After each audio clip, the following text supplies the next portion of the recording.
자, 오늘 주제는요. 공급 물량 감소의 신호탄, 전셋값이 오른다. 이런 주제로 준비해 봤습니다. 전셋값이 오르면 과연 이게 매매가에 영향을 줄까요? 오늘 한번 진실을 한번 밝혀보는 시간 준비했습니다. 자, 전세가 상승할까? 그 이유는 자, 이게 이유가 뭐냐? 지금 뭐 다들 아시다시피 정부의 부동산 정책의 핵심은 사지도 말고 팔지도 마라. 지금 이런 정책이거든요.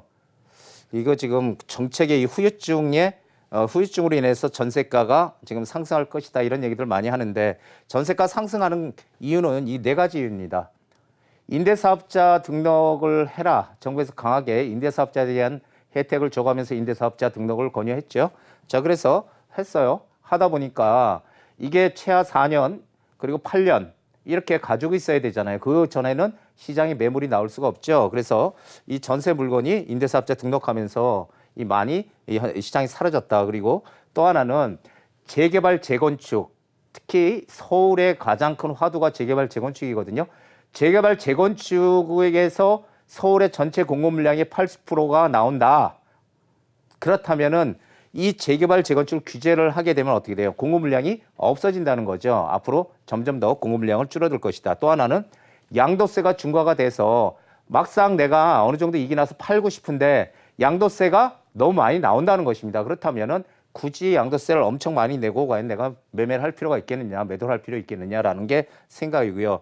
또 하나 나온 게 지금 민간 택지에 대해서 분양가 상한제를 시행한다. 이렇게 지금 나와 있잖아요. 자, 민간 택지 분양가 상한제를 시행을 하게 되면은 늘 얘기 드렸듯이 공급 물량이 당연히 줄어들 것이고요. 왜냐하면 시세보다 20% 30%로 과연 건설 회사들이 공급을 해서 이익을 낼 수 있을까? 그리고 조합원들이 오히려 손해를 볼 수 있는 구조로 잘못하면 갈 수 있기 때문에 공급 물량이 안 나온다는 겁니다. 이런 것들 때문에 신규 공급 물량도 감소할 것이고요. 기존 공급 물량도 감소한다. 그래서 이 전세가가 상승할 수밖에 없다 이런 얘기입니다. 자, 향후 전세가 상승의 두 가지 요인 조금 전에 말씀드렸지만 분양가 상한제 시행으로 인한 로또다라는 얘기예요. 로또 당첨. 예, 그래서 이걸 로또가 되는 이유는 20% 30% 주변 시세보다 새 아파트를 싸게 분양을 한다면 그렇다면 어떻게 됩니까? 그렇게 되면은 당첨만 됐다 그러면 로또다. 그러니까 로또 당첨을 하기 위해서 집을 살 수 있는 여건이 되는 사람들조차도 전세를 눌러앉게 된다는 거죠. 그렇게 되니까 전세로 눌러앉게 되니까 전세 들어가게 되면 전세가가 올라가는 거죠. 점점 전세. 자, 그리고 또 하나는 기준금리가 인하가 된다는 얘기죠. 기준금리가 인하가 되니까 이 기준금리 인하로 인한 이 매도인들, 집주인들이 전세나 월세로 전환을 한다는 겁니다. 아니면은 전세금을 더 올리든지 그렇게 되면은 전세금이 올라가고 전세 매물은 시장에서 없잖아요. 수요는 많은데. 그러니까 전세 매물 풍기 현상이 생길 것이다. 이런 얘기를 드리는 겁니다. 자, 2015년 이후에 지속적으로 전세가는 하락하고 있습니다. 2012년 50.62%, 2013년 해서 제일 높았던 게 2015년이죠. 2015년도에 70.92%를 기점으로 해서 점점 떨어지고 있죠. 그래서 지금 2019년 7월 기준으로 해서 53.6%의 전세가를 보여주고 있다는 겁니다. 전세가를. 그래서 이게 53.6%죠. 지금 전세가율이 2015년, 16년에 비하면 엄청나게 지금 떨어져 있다는 거죠. 엄청나게 지금 떨어져 있기 때문에 과연 전세가가 올라갈 수 있는 이런 여건이 충분히 지금 마련이 됐다는 거죠. 자, 전세가는 매매가의 선행 지표라고 제가 늘 말씀을 드렸는데 오랜만에 들으신 분도 있을 거예요. 제가 예전에 이 말을 참 많이 드렸거든요. 매매가 대비해서 전세가 비율이 몇 프로? 60%. 60%가 되면은 이 매매가를 움직일 수밖에 없다라는 것입니다. 그래서 금융위기 이후에 2008년 금융위기에 하락했던 부동산 시장의 변곡점이 언제일까요? 변곡점이라는 것은 시장이 떨어지다가 딱 꺾이는 그런 지점을 변곡점이라고 하거든요. 자, 2013년이 시장이 변곡점이었습니다. 만약에 우리가 이것을 알고 이 당시에 투자를 했다면 어떻게 될까요? 이 투자 이익을 크게 냈을 거다라는 얘기입니다. 자, 전세가 매매가로 이 투자 타이밍 잡기 이게 뭐냐면요. 이게 제가 2013년 당시에 제가 강의를 저희 연구소에서 강의를 했던 내용입니다. 이걸 한번 가져와 봤어요. 그때 주제는 전세가 매매가로 투자 타이밍 잡기 이런 주제로 했는데요. 결론은 이겁니다. 2013년 10월 달에 2013년 10월에 전세가 매매가 대비 전세가 비중이 60.1%가 됐다는 거예요. 제가 늘 얘기했던 게 이 당시에 얘기했던 게요. 매매가 대비 전세가 비중이 60%가 넘어가면 시장 매매가가 움직인다 이런 얘기를 많이 드렸거든요. 그런데 정말 13년 10월 달 60.1%가 되면서 시장의 매매가가 전체적으로 다 상승하는 그런 시기로 들어왔다. 이걸 제가 예전에 강의했던 기억이 나서 전세가 매매가로 투자 타이밍 잡기라는 주제로 강의를 했던 기억이 나서 한번 가져와 봤습니다. 자, 그런데 신문기사 제가 맨날 어떤 얘기 드렸죠? 신문기사 보지도 마세요. 이 신문기사는 이미 뒷북 치는 겁니다. 이런 얘기를 많이 드렸는데 신문기사도 때론 유용하다. 왜 유용하냐? 이건 보세요. 이 전세가율 60% 버티기의 효과, 수도권 주택시장 바닥 쳤나 해가지고요. 이게 보세요.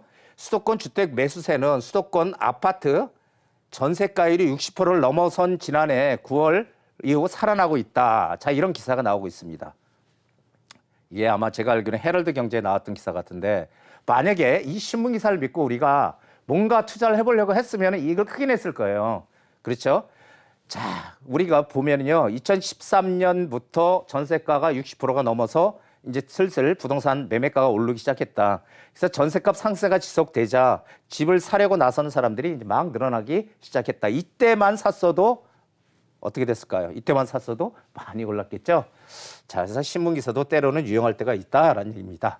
자, 그렇다면은 이 전세가 왜 중요하냐라는 걸 봐야 되는데 이 우리나라 무주택자들이 전세를 사는 거잖아요. 예, 그래서 무주택자가 얼마나 될까 보면은 자, 2018년 작년 지난해 기준으로요. 이 전국의 자가 보유율이라는 건 뭐냐면은 내가 집을 가지고 있는 비율, 내 집 소유하고 있는 그런 비율이죠. 전국적으로 자가 보유율이 61.1%, 61% 정도 됐고요. 무주택자 비율, 그러니까 자가 이 집이 없는 사람들의 비율이 39% 정도 됩니다. 61%가 이제 넘어섰네요. 그런데 서울은 이게 전국은 그런데 서울은 48% 정도밖에 안 된다는 거예요. 그러면은 52%, 약 52%가 주택이 없다는 거, 서울에. 그렇게 많이 집을 짓는데도 서울은 없다는 거죠. 자, 그렇다고 OECD 평균 자가 보유율은 66%입니다. 66% 평균 자가 보유율 OECD. 자, 그러면은 전국의 우리나라 자가 보유율은 아직 이 선진국들의 자가 보유율보다 낮다는 얘기죠. 그래서 서울은 특히 이 서울 같은 경우는 OECD 평균 66%인데 이 서울은 기준에 비해서 이 전국 평균에 비해서도 이 자가 보유율이 터무니없이 낮다는 거죠. 자, 그렇다면은 이분들이 전부 다 집을 안 가지고 사는데 이 무주택자에게 임대 공급을 지금 모든 정부 마찬가지 우리나라 정부도 그렇죠. 임대 아파트를 많이 줘야 된다. 이거 저도 당연히 찬성합니다. 임대 아파트 많이 줘야 되는 거 맞습니다. 모든 선진국들이 다 똑같거든요. 임대 아파트 집을 절대 살 수 없는 그런 소득이 낮은 층들을 대상으로 해서 임대 아파트를 지어줘야 되니까 많이 짓는 거 맞아요. 그런데 중요한 거는 이 무조건 무주택자라고 해서 무조건 임대 아파트를 짓는 게 능사가 아니다라는 얘기를 드리는 겁니다. 뭘 해야 된다고요? 우리도 미국처럼 자가 보유를 높여야 된다. 자가 보유를 높여야 된다. 전세가는요, 매년 오르거든요. 매년 오르기 때문에 이 전세로 사는 거 이거 서민 주거 안정 상당히 힘들게 만들거든요. 서민 주거 안정을. 그럼 임대주택을 계속 공급하면 되는데 이것도 돈이 들어가는 거잖아요. 재원이 정부에. 그렇기 때문에 한계가 있어요. 그러면 무주택자에게 집을 쉽게 구입하게 지원하는 그런 정책의 방향이 전환이 필요하다는 것입니다. 그래서 여기서 우리 시청자분들 한번 생각해 보십시오. 집의 의미가 단순하게 거주용인가 아니면은 투자용인가 한번 생각을 해보시죠. 자, 5초 드리겠습니다. 한번 생각해 보세요. 이게 어떤 게 과연 맞을까? 제가 생각하는 집의 의미는 거주재 플러스 투자재라는 것입니다. 거주와 투자에 두 가지 목적이 있다. 만약에 거주의 목적만 있다면 집을 살 이유가 있겠죠. 두 채, 세 채 가지고 있을. 왜냐하면은 가지고 있으면 뭐래요? 오르지도 않는데 내가 거주만 할 건데. 그런데 사람들이 집을 사서 매체를 가지고 있는 이유는 뭐예요? 이 투자재로서의 역할이 있다는 거죠. 내 재산 증식을 위한 이것을 인정을 하고 이 투자재로서의 의미를 이 거주뿐이 아니라 투자 가치로서의 의미도 인정을 해줘야 된다라는 생각을 저는 하고 있습니다. 자, 시장의 새로운 변화가 시작이 됩니다. 지금 분양가 상한제 때문에 멈칫멈칫하고 있는 분들은 좀 생각을 좀 바꿔야 된다라는 생각을 합니다. 자, 아무리 규제가 강하고 뭐 어떤 일이 벌어지더라도 입지의 3요소, 교통, 교육, 환경, 이것을 우리가 입지의 3요소라고 하는데 가장 중요하죠, 교통. 교통의 가장 핵심이 뭐예요? 버스가 아니고 이제는 버스는 대중교통이라고 생각하지 않으시는 게 좋습니다. 지금 대중교통은 무조건 지하철이에요. 이 지하철 접근성, 그 다음에 교육, 학군이 좋으냐. 강남의 집값이 많이 오르고 사람들이 강남 선호도가 높은 이유는 일단 교육도 크게 한몫을 한다는 겁니다. 환경 가치, 이거는 이 자연환경 가치가 있고 인문환경 가치가 있는데 우리가 크게 볼 게 이 자연환경 가치입니다. 자연환경은 크게 이 조망권인데요. 조망권은 두 가지가 있죠. 강조망권과 녹지조망권이 있습니다. 그런데 선진국들 같은 경우 보면은 이 처음엔 강조망권이 가치가 크지만 시간이 많이 지나서 소득이 5만 불, 6만 불 이렇게 되면은 녹지조망권 쪽으로 이 가치가 바뀐다라는 거죠. 자, 이것도 꼭 기억을 하십시오. 그리고 제가 늘 얘기하지만 변화가 생기는 곳은 정책 방향, 정책의 어떤 방향에 관계없이 오른다.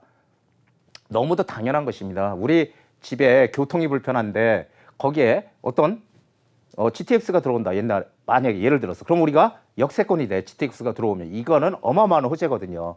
그래서 이런 변화가 크게 생기는 것은 정책 방향이 상관없이 오른다라는 것을 기억을 하시고요. 그리고 정책의 우선순위를 잘 공부를 해야 된다. 정책의 우선순위라는 건 뭐예요? 먼저 뭔가 진행할 수 있는 곳이 어디냐. 그리고 이것은 꼭 국가적인 차원이든지 아니면 지자체 차원에서 반드시 해야 되는 사업 이런 것들을 중점적으로 공부를 해야지 투자의 방향이 눈에 보인다. 오늘 여기까지 제가 말씀드리고요. 자, 비즈니스계에서는 백미러가 앞유리보다 항상 더 선명하다. 워렌 버핏, 야 유명하죠? 워렌 버핏 모르는 사람 없을 거예요. 자, 투자에 있어서 이 과거를 잘 아는 것만큼 미래를 판단하는 데 도움이 되는 거 없습니다.